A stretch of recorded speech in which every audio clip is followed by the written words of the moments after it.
Boa tarde, estamos iniciando mais uma live aqui pelo projeto Desafios da Soja e hoje vamos falar a respeito dos cuidados com o manejo nesse período de estresse hídrico que nós temos. Hoje, graças a Deus, nós tivemos uma chuva, pelo menos aqui na região de Passo Fundo, muito satisfatória, mas esse cenário é diferente daquele que nós conversamos há um mês atrás. Para falar comigo a respeito disso, eu convidei o engenheiro agrônomo Diego Pires. Seja bem-vindo, Diego. Obrigado, Léo. O Diego que é desenvolvimento de mercado da BASF. Perfeito. Então, obrigado, Leonardo, pelo convite mais uma vez. Boa noite, né, quem está nos ouvindo aí, participando também, né? A gente convida o pessoal a participar e trocar informações, as contribuições são bem-vindas, né? Me chamo Diego Pires, então, trabalho atualmente como desenvolvimento de mercado da BASF. Na outra live a gente não falou, né, mas até esse dia o pessoal me cobrou, mas onde é que tu é formado? Digo, não, eu sou engenheiro agrícola, né, sou engenheiro agrônomo também, tenho as duas formações, me formei na URI de Santiago, né, em 2011, 2013, e atuo na BASF há 2 anos e meio, né. E a gente traz um pouco da experiência também aí da consultoria que eu tive 3 anos antes de entrar na companhia também, né. Realmente fomos agraciados pela chuva, né? Eu acho que isso aí a gente tem que comemorar hoje, né? Eu sei que tem muita gente que já está comemorando essa hora, né? A chuva que foi realmente abençoada, né? Claro que a gente também, conversando com o pessoal do campo aí, a gente viu que não foi uma chuva totalmente homogênea, né? A gente teve uma disparidade muito grande de volume de chuva, né? Talvez aí teve áreas, vi hoje de tarde, que talvez ganhou 5 milímetros, mas acho que a média não baixou muito de 30 milímetros, chegando aí até 100, 120 milímetros, né? Existe sim, vai mudar o cenário daqui para frente nessas áreas, a gente acredita que sim, né? Mas a gente se preocupa também com quem ganhou volumes menores, né? Que já vem de um período de estiagem prolongado, talvez de 30 ou até mais que isso dias, né? E a gente sabe que a planta não se recupera de um dia para o outro, né? Ela precisa de um tempo para se readequar à questão da condição ideal para ela. E aí a gente precisa tomar alguns cuidados, né? E ter algumas estratégias, né? Ter um ajuste de estratégia para cada cenário, para aquele agricultor que está dentro de um cenário de estresse hídrico ainda, né? Ou para aquele agricultor que já passou essa etapa, né? E começou a ganhar volumes de chuvas maiores e aí a vida começa a seguir numa rota diferente, né? Acho que mais ou menos isso aí. Eu lembro muito bem da live que nós fizemos, agora eu não me recordo o dia, mas faz praticamente 30 dias, né? Faz mais ou menos, foi. né? Mas tinha uma quantidade grande de esporos, né? Identificando uma quantidade muito grande e uma expectativa de que se tivesse uma pressão de ferrugem no momento da primeira aplicação, que seria tardada devido ao atraso no plantio, né? Por causa de muita chuva. Esse cenário continua ou não? Eu acho que para nós chegar nesse ponto aí, a gente tem que fazer uma retrospectiva do que aconteceu nos últimos meses, né? Então, na última live a gente falou bastante, né, dessa atualização de cenário. Eu acho isso importantíssimo, né? E a gente tem esse compromisso com o agricultor e com a nossa distribuição também de fazer essa atualização com uma certa cronologia, né, para que a gente mantenha-se dentro do que está acontecendo, sabendo o contexto, né? E lá no momento da primeira live, foi final de novembro, se não me engano, Léo, a gente comentou e realmente traçou esse cenário da concentração de plantio na segunda quinzena de novembro, né? E que isso acarretaria provavelmente uma soja coincidindo o seu vegetativo no mês de janeiro, que é o que está acontecendo agora, né? E isso, consequentemente, ia coincidir também com uma maior pressão de ferrugem asiática da soja, né? Que normalmente, geralmente, na média dos anos, a maior pressão da doença, da epidemia, geralmente é no início de janeiro para frente, né? Onde você constata ela, às vezes em dezembro, início de janeiro, e daí para frente ela realmente tem a epidemia numa forma exponencial. Pois bem, então esse era o prognóstico desenhado. Eu tinha a questão da ponte verde, eu tinha a concentração de plantio, eu tinha um plantio mais tarde, e todo esse indicativo, uma projeção de uma chuva também mais regular para o mês de janeiro, né? E todo esse contexto, em tese, me levaria a um cenário de mais pressão de ferrugem na soja. O que nós tivemos agora, né? Então a gente começou a desenhar algo totalmente diferente. E aí, obviamente, que o produtor tem que estar muito ligado nas estratégias que ele vai ter em cima de cada cenário, né? Então, lá no passado, a gente veio aqui e falou, ó, nós temos uma estratégia diferente, nós vamos indicar uma mistura de produtos triazóis, curativos na fase inicial da cultura. Até eu lembro que a professora Wesp também participou, né, e comentou que isso era uma estratégia interessante naquele momento, em virtude do prognóstico climático e também de doença, né? Pois bem, aí a gente fez o plantio realmente, a soja emergiu, nós temos com as lavouras aí, de certa forma, relativamente bem plantadas, né? Melhores que o ano passado, talvez. Porém, a gente começou a desmanchar o tripé aquele necessário para ocorrer doença na lavoura, né? Então eu preciso do hospedeiro, preciso do patógeno, que são os esporos, como tu comentaste, e preciso, obviamente, do clima, né? Então tem um tripé para fechar. E se alguma das pontas não existir, provavelmente isso não vai acontecer. A epidemia não vai existir, né?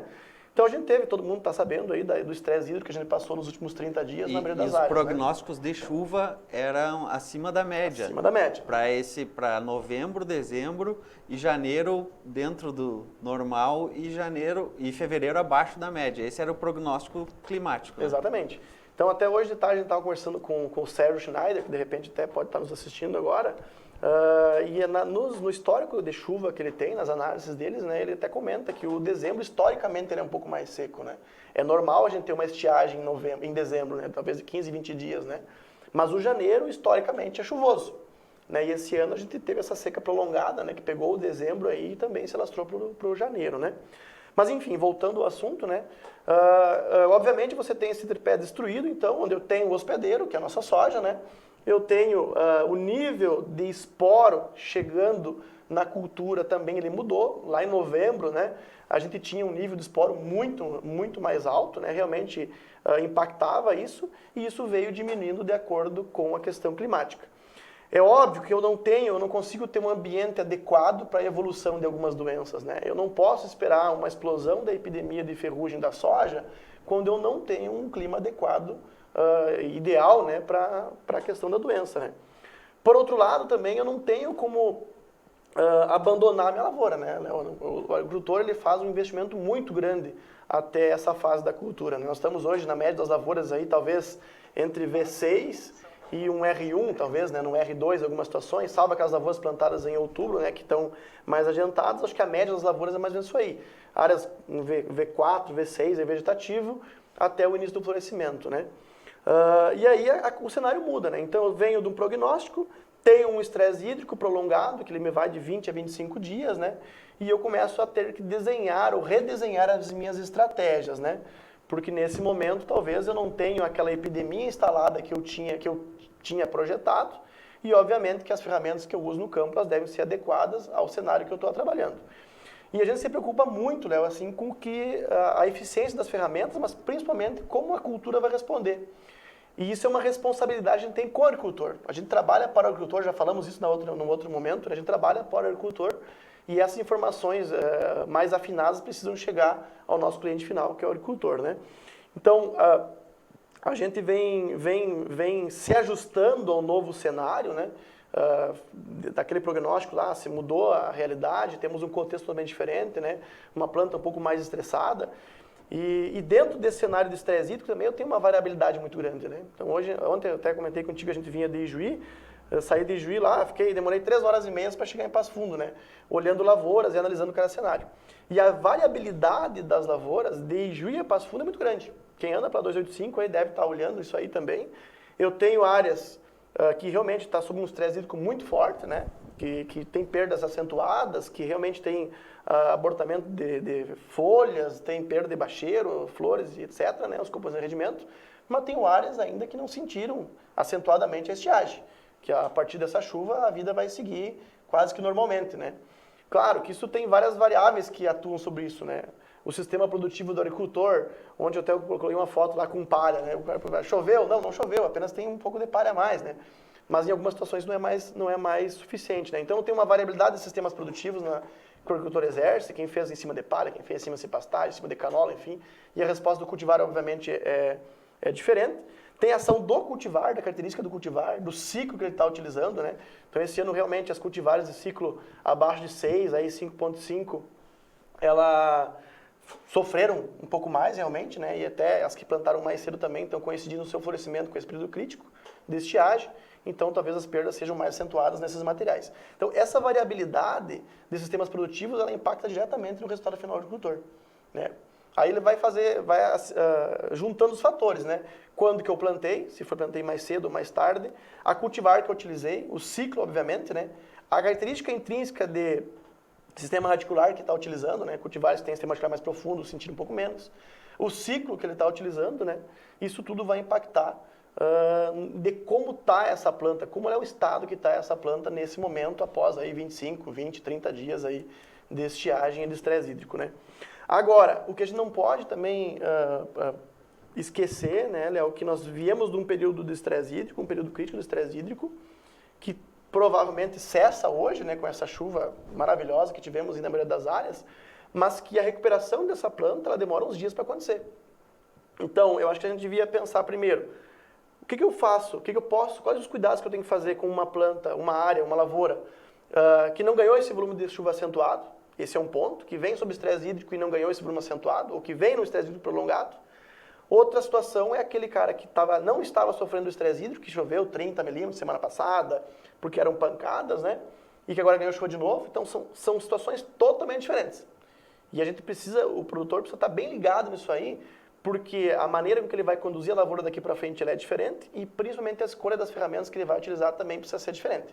Então, são estratégias diferentes para cada situação. Eu não posso misturar tudo num balaio e dizer que tudo é igual, né? Porque algum produtor vai estar sendo prejudicado. São cenários diferentes, são plantas que se comportam totalmente diferentes, que tenham submetidas a um estresse totalmente diferente também, e as estratégias precisam ser adequadas para cada cenário. Tá?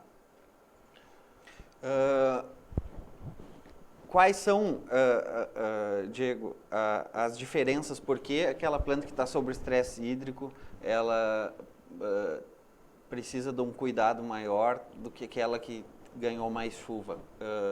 Quais são os fatores que influenciam na escolha das ferramentas a serem utilizadas? Perfeito. Acho que tomara que tenha algum agricultor que esteja nesse cenário, esteja ouvindo a gente, né? Mas assim, tu pega uma planta que está sob um estresse, não chove. Não choveu 20, 25 dias, não sei, cada um vai levar a sua realidade, né? E o seu cenário. Mas pega uma planta que está sob esse estresse. Primeira coisa, sempre diz, né? A planta não come, ela bebe, né? Então, primeira coisa, ela tem um déficit nutricional, né? Que foi submetido em virtude da falta de chuva, né? Em algumas situações mais drásticas, outras menores. Segundo ponto, ela tem uma taxa de fotossíntese líquida muito baixa, porque ela tá metabolizando menos, ela está fazendo menos fotossíntese, ela tem perda de folhas muitas vezes, né? Então, eu tenho, muitas folhas já estão tendo abscisão, eu tenho formação de ácido do hormônio do etileno, que acaba diminuindo mais derrubando um pouco mais essas folhas também. Então, eu tenho uma série de processos fisiológicos que estão acontecendo que fazem com que ela realmente desprenda de algumas folhas e comece o seu processo, claro que vai demorar isso aí, mas de senescência, né? Que não deveria. Então, tu vê hoje lavouras assim que realmente estão bem verdes, né? Que tem todo um cenário diferente, e tem lavouras que estão bem mais atacadas ou sofrendo mais o estresse hídrico, que realmente começaram a perder bacheiro, né, que estão tendo o processo de abscisão foliar, que aqueles primeiros nós do terço inferior já não tem mais folha, e a gente começa a ter um outro problema, né, porque daí eu perco componentes de rendimento. Então, além de eu ter muitas áreas aí que eu não tenho o número de nós adequados, que eu teria num cenário normal, eu tenho um encurtamento entre nós, tenho plantas menores. E aí, por outro lado, também eu tenho essa questão de abscisão foliar, que a planta começa a realmente derrubar suas folhas, né, para perder menos água. E aí eu começo a ter aqueles processos de ter 5, 6, 8 nós que eram para ser produtivos e não serão mais. Porque a planta entende, a minha folha é para ser uma fonte, né, de energia e não um dreno. No momento que ela começa a ser um dreno, ela começa a desprender essas folhas e fazer a abscisão, né, porque ela precisa sobreviver. Então esse é um processo mais acentuado, né, do estresse hídrico, né. Se você pensar em estratégias, né, como eu posso me portar nessa situação? Eu sou um agricultor que eu tenho lavoura e aí eu estou passando por um processo de estresse hídrico ou eu estou vendo que realmente vai se acentuar o negócio, né? Vou abandonar a minha lavoura? A gente viu o pessoal dizer assim, não, eu não entro mais nada na minha área enquanto não chover. Eu não sei se isso é a estratégia mais correta, sabe, Léo? A gente também não quer chegar no agricultor e dizer, não, você tem que fazer tal coisa. O agricultor é dono da sua lavoura e ele tem completa consciência das atitudes que vai tomar, né? O sapato aperta no pé dele, né? No pé dele, né? Então a gente tem que entender as dificuldades que ele tem, né? E as dúvidas que vai existir dentro de cada cenário. Mas, por exemplo, o investimento que ele fez até agora na lavoura, ele está todo ali, cara, né? E a gente também é agricultor, eu não admito, assim, você abandonar uma área sabendo que todo o teu investimento está feito naquela área, né? Então, você precisa tomar alguns cuidados e realmente mudar as estratégias. E a gente sempre falou, até a gente teve uma reunião semana passada, né? A gente abordou muito esse assunto. O que eu vou fazer realmente nessa lavoura que está em V5, V6, né, V8, e no momento ideal de fazer uma aplicação fúngica, por exemplo, pensando em doenças, se eu tenho uma planta estressada. Então, os cuidados nessa planta são muito maiores. Tudo que eu puder fazer nessa planta para ajudar ela a suportar esse período de estresse, ele é benéfico. Então, tudo que eu puder estimular a questão da fisiologia da planta, a fotossíntese da planta, estimular a clorofila, estimular a síntese de nitrogênio, tudo isso é benefício, está ajudando a planta. Tudo que for contrário, que está estimulando etileno, que vai trazer a questão de oxigênio reativo na planta, que é a fito, né? Produtos agressivos, né? São prejudiciais nesse momento. Então, se eu sou um agricultor e eu faço a seguinte analogia, bom, minha lavoura está sob estresse hídrico, outro ponto, o nível de esporo coletado no ar, o nível de esporo no ar ele é um pouco menor que era novembro também, então provavelmente eu tenho uma menor incidência de doença também entrando na minha lavoura. Outro ponto, eu não tenho um clima adequado, né? O tripézinho está incompleto, não tem a parte do clima adequado a ter infecção, no caso, como tu perguntaste, da questão da ferrugem, né? Então, para que nesse cenário eu vou trazer produtos curativos no meu cenário, na minha aplicação? Então, a gente sabe também que produtos curativos, e sendo mais focado em triazóis, né, que são as ferramentas, eles também têm um prejuízo fisiológico na planta. Isso existe, qualquer agrônomo vai saber disso, né? Então, se eu puder evitar essas ferramentas que me trazem um prejuízo fisiológico muitas vezes mais acentuado, isso varia de produto a produto, né? Ele é benéfico. Isso é uma estratégia. Então, eu fazer esse ajuste no meu posicionamento, ele precisa ser feito. O agricultor não pode, o que ele comprou lá em setembro, outubro, novembro, e ele projetou como um programa de controle e entrar na lavoura, ele tem que ser reajustado de acordo com a realidade. Isso também é função da gente, né, que detém os produtos, né, da indústria, que fabrica e sabe posicionar, de fazer esses ajustes. E aí, particularmente, eu me sinto muito orgulhoso de trabalhar numa empresa que possibilita os ajustes, né, e nem todas as ferramentas poderão ser reajustadas. Então, hoje, por exemplo, nós temos, trazendo só para exemplificar, né, na base nós temos dois produtos premium, né, que seriam uma ferramenta que é uma mistura tripla, que tem triazol, e uma ferramenta que tem misturas duplas com carboxamida e subirulina. Os dois têm aspectos fisiológicos positivos, né? O efeito do Axelis, o efeito fisiológico da subirulina, ele é positivo. Ele diminui a questão do etileno, ele diminui o ácido abscísico, né? Ele melhora a clorofila, ele melhora a síntese de nitrogênio, né? Então, todo o aspecto fisiológico é positivo através da subirulina que nós temos nas nossas ferramentas, né? Porém, as duas produtos que eu tenho um que tem triazol e uma formulação mais agressiva. Então, o que nós fizemos para a nossa equipe? Para aí. Aquele agricultor que está entrando, está sob estresse hídrico e está entrando com um ativo, que é um produto mistura tripla que tem triazol, vamos segurar, vamos tirar o pé um pouquinho, né? Vamos trazer uma outra ferramenta que tem mistura dupla, tem uma carboxamida, uma espirulina, é muito mais seletivo, seletividade é a palavra do negócio, e tem mais efeitos fisiológicos positivos do que a mistura tripla. Seria um efeito de proteção da planta, porque nós falávamos que no momento das primeiras aplicações seria o mais recomendado produtos com uma capacidade curativa. Exatamente. Né? E agora não, a gente precisa, devido a todas essas mudanças climáticas, precisa proteger a planta novamente. Exatamente. Então, às vezes a gente recebe algumas críticas de alguns profissionais, ou até mesmo do agricultor, não, mas vocês mudam como muda o vento, né? Que nem folha seca. Não, acho que não. A gente tem que ter o discernimento e o conhecimento técnico para vir a público dizendo, a gente precisa de ajustes. Vamos nos ajustar ao cenário. E esse ajuste, muitas vezes, passa por abdicar de ferramentas curativas, porque eu não tenho a necessidade nesse momento, e que em algum cenário vão causar prejuízos metabólicos realmente negativos na planta, né? E aí sim eu aderir a ferramentas mais seletivas, né? Que não me causam prejuízos metabólicos e fisiológicos e que, por outro lado, me ajudem a planta a suportar esse período de estresse hídrico ou ainda mais. Esse agricultor que recebeu a chuva agora, essa planta não vai recuperar de hoje para amanhã. Áreas que estão muito estressadas não recuperam de um dia para o outro. Então, talvez eu vou passar aí 4, 5, 7 dias para a minha planta realmente voltar a trabalhar na sua normalidade, né? Admitindo os prejuízos que já existiram, né, para trás. Então, para esse agricultor também é importante eu entender que eu preciso ajudar essa planta. Então, toda a ferramenta que ela tiver benefícios fisiológicos, e aí eu falo mais basicamente sobre as estubirulinas e a questão de multissítio, né, e aí direcionando realmente mais para a mancozeb, né, é positivo ser aplicado. Então, até a gente questionava esses dias nossa distribuição, né, o nosso site teve as perguntas, mas então Diego, está dizendo que nós, BASF, temos o status que é o cobre, né, então vamos tirar o cobre. Calma aí. É que em um cenário chuvoso, um cenário normal, eu não tenho essas diferenças, né? Agora, num cenário de estresse hídrico, onde o cobre ele tem a função fúngica dele, mas ele não me contribui com aspectos fisiológicos, né?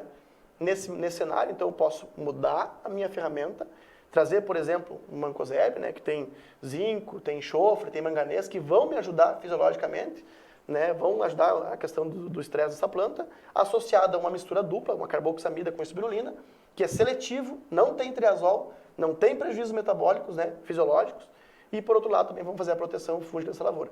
O que nós não podemos agora é abandonar as áreas, isso a gente não pode fazer, ou não deveria estar fazendo, né? A gente tem que seguir os manejos, obviamente com mais cautela, né, e se adequando ao cenário.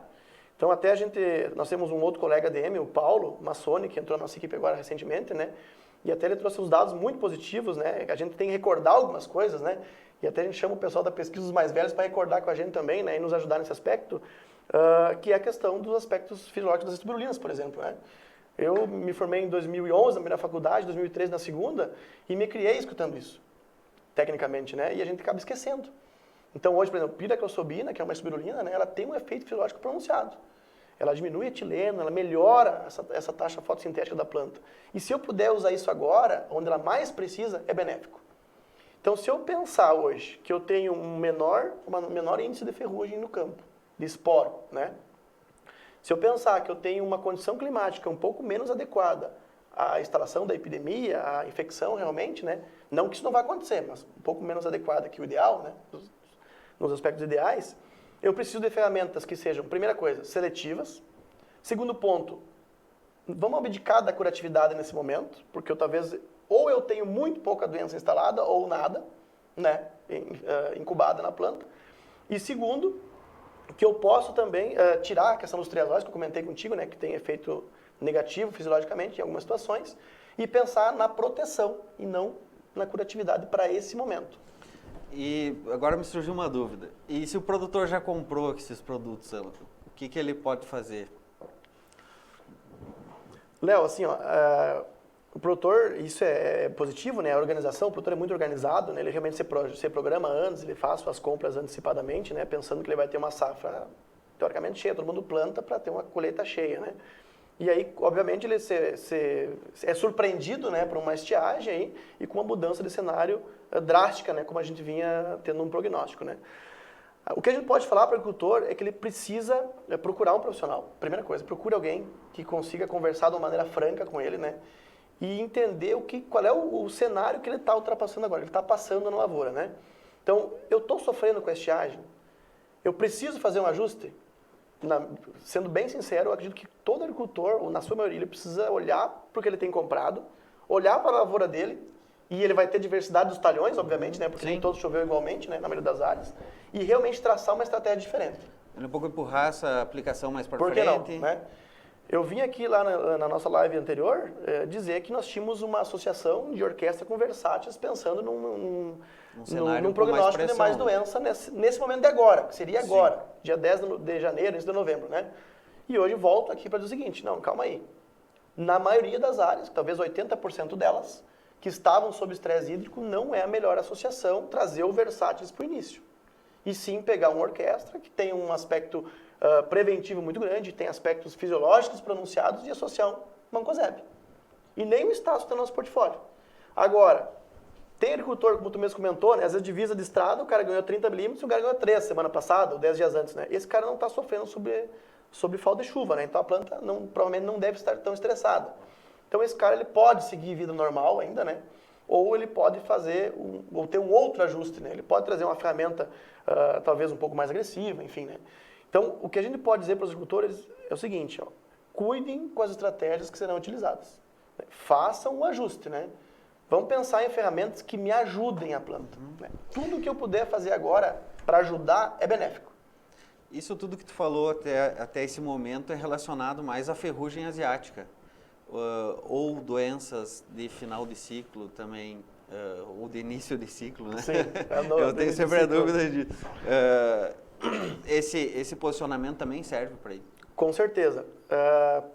Isso é um outro ponto, né? Então a gente falamos de ferrugem, né, que foi o questionamento e tal, falamos do tripé da doença, que serve para qualquer outra doença também, né? Mas eu não posso simplesmente pensar em ferrugem, né? Eu tenho que pensar no complexo inteiro. Então, na hora de eu fazer esse ajuste de ferramentas, né, a gente pede para o agricultor, né, lembrar que a soja dele não sofre apenas com ferrugem, né? Ela sofre com outras doenças também, né? Ela sofre com oídio, ela sofre com as DFCs ou DICs, né? Com a questão do cercospora, a questão da antracnose, mancha parda, que realmente acontece bastante, né? Sempre lembro do Rafael Cabeda falar muito da mancha parda, né? Sempre é a primeira doença que realmente ocorre na lavoura, né?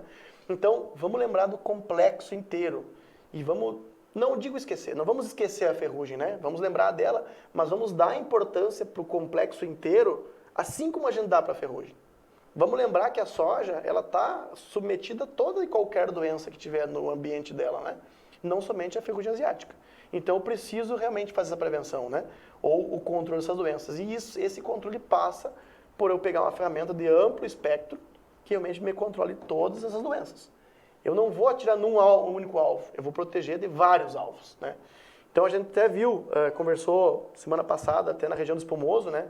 Aí o pessoal, não, minha soja, minha lavoura tá sob estresse hídrico, está sofrendo e tal. Eu não vou usar um produto premium, né? Não vou usar um produto que custa aí, sei lá, vou chutar, 80, 90 reais por hectare, porque está seco e tudo mais. Vou usar um bem baratinho. Aí o cara falou assim, eu tenho um pouco de weed, vou usar um produto baratinho que custa 50 reais aí, mistura 2 triazóis. Pô, cara, nós estamos usando 2 triazóis. A gente veio aqui para falar que triazóis causam um prejuízo metabólico na planta, né? Em cima do estresse hídrico, talvez não é a melhor estratégia, né? Então eu posso realmente olhar para aquilo que eu estou vivendo, o problema que eu tenho e chamar ferramentas que tenham um aspecto, como eu falei, em cima do complexo de doenças e fisiologicamente positivas, vamos dizer assim, né? Que atuem sobre a fisiologia da planta também. Então, cuidar das outras doenças, assim como eu tenho atenção para a ferrugem, também é uma estratégia, né? O cenário de pragas, como está, o que vocês têm avaliado aí no campo com referente a lagartas, a percevejos, enfim? Perfeito. Até lagartas é um problema que vem diminuindo, a gente já comentou isso também, né, ao longo dos anos, são áreas mais esporádicas, né, a gente parece que está desaparecendo do campo, né, mas esse ano já começou a aparecer algumas áreas sim, tá? O problema maior hoje que o agricultor está enfrentando, salvo algumas exceções, obviamente, porque nem tudo é igual, né, é a questão de trips, né? O trips é um inseto que raspa realmente a parede a epiderme da folha, né? E essa faz com que a planta perca água, né? Além de transmitir algumas viroses, algumas situações também. Há 3 anos atrás, há 3 anos atrás eu fui fazer uma matéria lá em Não Me Toque com o Barbosa, que é técnico lá, engenheiro agrônomo lá da cooperativa da Cotrijal. E ele me mostrou, falou da trips, falou dessa praga e que realmente ia aumentar bastante a incidência desse problema aí. É um inseto que se multiplica muito rápido, né? E condições de estresse hídrico, né? De falta de chuva, ela se multiplica mais rápido ainda, né? Fica propício para ela, né? Então, coisas que a gente não via há muito tempo, por exemplo, em Passo Fundo, a gente viu esse ano lagarto elasmo, que é uma lagarta que ataca o colo da planta, né? Ela fura, ali acaba trazendo a mortalidade da planta, né? Que a gente não via há muito tempo. Então, existe todo um cenário de falta de chuva que trazem outras pragas, né? E outro complexo de pragas e doenças que a gente não tem num ano chuvoso, né? Então, hoje eu tenho tranquilidade para dizer que o agricultor precisa se preocupar hoje, no momento, com trips e provavelmente com ácaro daqui mais uns dias, né? porque você pega ferramentas para controle de tríplice hoje que basicamente passam por associações de piretroide com neurocotinoide. Tendo piretroide, automaticamente você vem estimulando a questão de ácaro também. Então, abram o olho, né? Tomem cuidado. E eu lembro muito do pesquisador, do nosso colega Mauro Braga, né? E eu lembro de um trabalho que ele fez num ano de falta de chuva, se não me engano foi 2012 ali, com diferença de 27% de produtividade, né? Onde o produtor fez um bom controle de trips para aquele agricultor que acabou postergando o problema. Que também a gente às vezes não acredita no potencial de dano da praga, né? Às vezes paga para ver. E nesse caso deu 27% de diferença. Então talvez o agricultor possa escolher 5, 6, 7 sacos a mais aí por fazer um bom controle do trips. Ele é uma praga importante, que tem uma evolução exponencial dentro da cultura e se a gente não abrir o olho, realmente já causa muito dano, né? Então o produtor dá uma olhadinha lá no folíolo novinho da planta, né? Vai ter provavelmente insetos jovens, né? Coloração amareladinha, branquinha, depois quando ela fica adulto fica escura, né? Mas dá uma olhadinha porque lá no trifólio novinho já deve ter um inseto. E se isso acontecer, é interessante entrar com as aplicações aí, cuidar das ferramentas, né? Procurar um profissional para ver boas ferramentas e fazer um bom controle. Se perder o controle dela, o dano é irreversível, né? Porque ela realmente raspa. Então aquela área que seria fotossinteticamente ativa é perdida, então eu tenho uma perda de área foliar na planta, né? E além do mais eu tenho perda de água também e também a transmissão de algumas viroses. Então tem que tomar um pouquinho de cuidado, uma atenção redobrada à questão do trips também. Tá certo. Para nós partirmos aí para o encerramento da live, o manejo de plantas daninhas foi afetado devido a essa estiagem ou não? Depende, né? Você tem que analisar o seguinte, se você pensar manejo de plantas daninhas, pensando pela lógica de quem usa pré-emergentes, sim, foi afetado, né? Quando eu uso pré-emergentes e tenho uma deficiência de umidade, eu tenho um funcionamento não tão positivo, né? E isso foi afetado. Por outro lado, também, nós passamos aí 30 dias que não tivemos condições adequadas para emergir planta daninha, né? Então, também, eu não tenho esse problema. Tem um caso importante que vale a gente lembrar para o agricultor também, é que essas áreas que sofreram a falta de chuva agora, a seca, né? Na maioria das áreas, elas não fecharam linha, né? Tem a entrelinha aberta. Né? Tem muita área que não fechou, que a gente vê que não... Exatamente. E agora, depois da chuva, é propício a... Então, vamos pensar junto. Eu tenho uma lavoura, então, que não fechou linha, né? Que está no momento ideal de eu fazer as minhas entradas para controle do trips, para controle de doenças, de maneira geral, né? A proteção que a gente vai fazer, né? E aí eu tenho entrelinha aberta, tenho planta daninha no meio da entrelinha, eu preciso fazer o controle.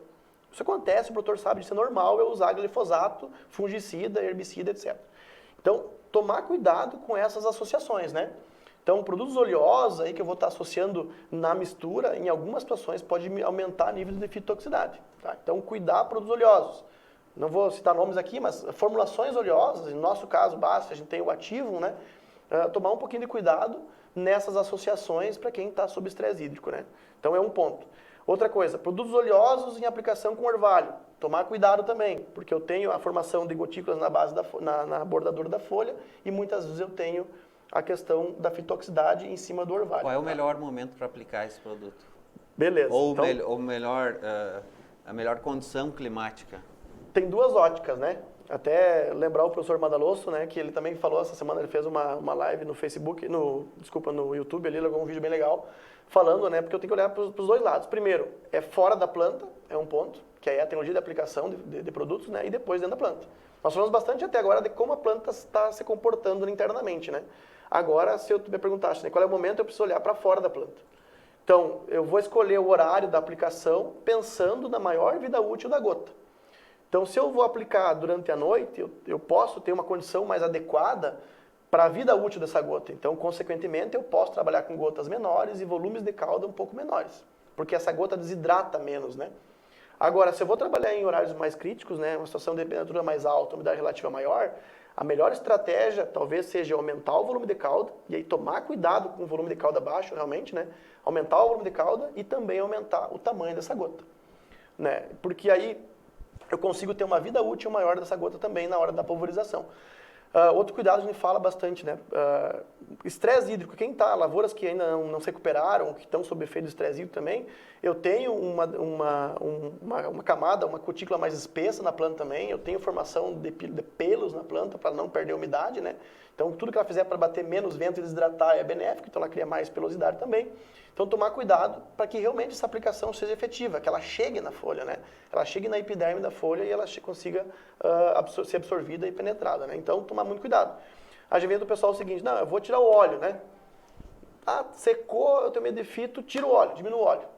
Pense em uma folha com uma camada de cera maior, uma folha um pouco mais hidratada, com maior pelo, maior pilosidade, e aí eu tiro o adjuvante. Então, talvez eu esteja prejudicando ainda mais essa aplicação. Então, de novo, eu volto ao que eu falei no início. Em vez de eu tirar totalmente o óleo ou reduzir drasticamente essa aplicação, vamos trazer para esse cenário ferramentas seletivas.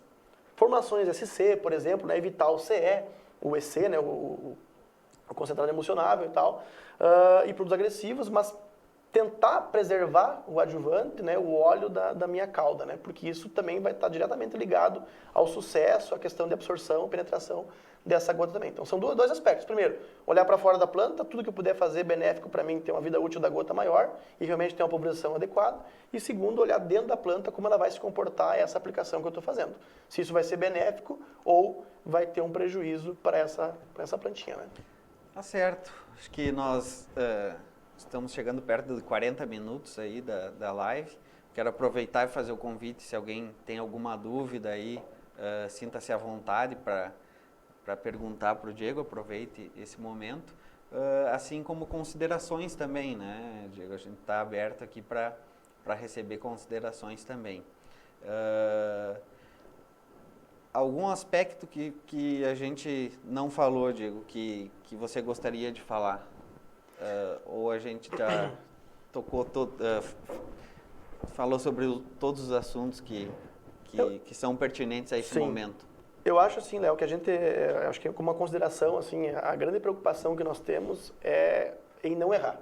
A gente não pode errar. Eu sou bem crítico nisso, quem tem lavoura aí deve estar pensando, eu não admito erros, né? Porque cada erro me custa sacos por hectare e isso impacta diretamente no meu bolso, né?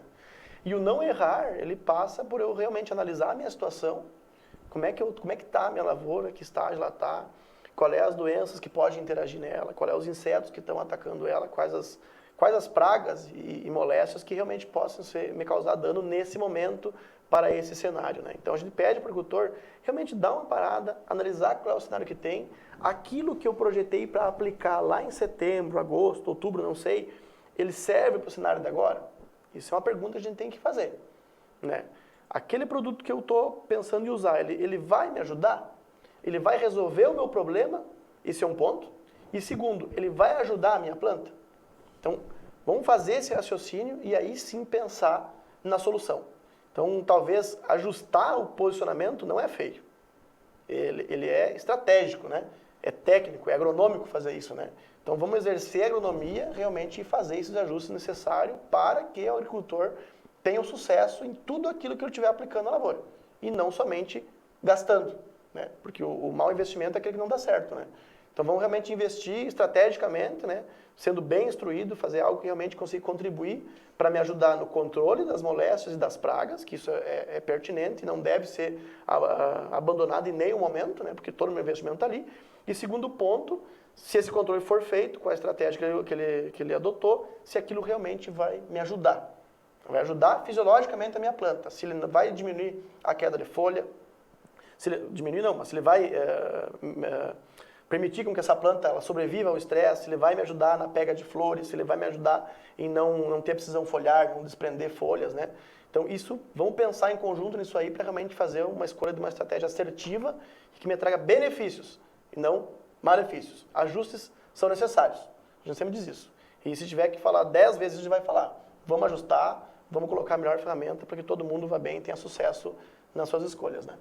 Tá certo, então. Diego, muito obrigado pela tua participação aí. Sei que sexta-feira à noite aí já são quase 9 horas. Acho que vai dar problema quando chegar em casa lá com a patroa. Estamos que agora festejar a chuva, né? Não, hoje tá bem. Não, a gente agradece, Léo, né, o espaço cedido aí para vocês. A gente deixar a mensagem, a gente se preocupa sim com os cenários, né? A gente se preocupa com aquilo que está acontecendo no momento e tenta traçar novos posicionamentos, novas estratégias, né? E alguns inputs aí que realmente possam ajudar o agricultor, que possam ajudar a nossa distribuição e todo aquele recomendante que está diretamente no campo aí, sofrendo as intempéries do dia a dia, né? que possa auxiliar ele a fazer uma boa recomendação, sendo assertivo, né, que realmente ele contribua com o seu cliente final, que a gente sabe que é o nosso agricultor, tá bom? Fica à disposição aí para outras oportunidades também. Aqui a Grace Matei aqui pergunta sobre como está a incidência das principais doenças na região norte do RS. A gente já falou um pouco sobre isso e até já estamos no final aí da live. Lembrando que esse vídeo ele fica disponível na página do Facebook, e assim, quando nós terminarmos, nós vamos subir no YouTube também. Então, você que queira assistir mais tarde, quando tiver um tempo mais adequado, é só entrar na página do Destaque Rural no YouTube ou no Facebook, que estarão disponíveis esse vídeo lá. Obrigado a todos que nos acompanharam pela audiência. A gente tem o portal do blog do desafiosdasoja.com.br, lá também tem mais informações a respeito e conteúdo sobre o cenário da soja, o que está acontecendo, e era isso então. Muito obrigado a todos e até a próxima. Uma boa noite.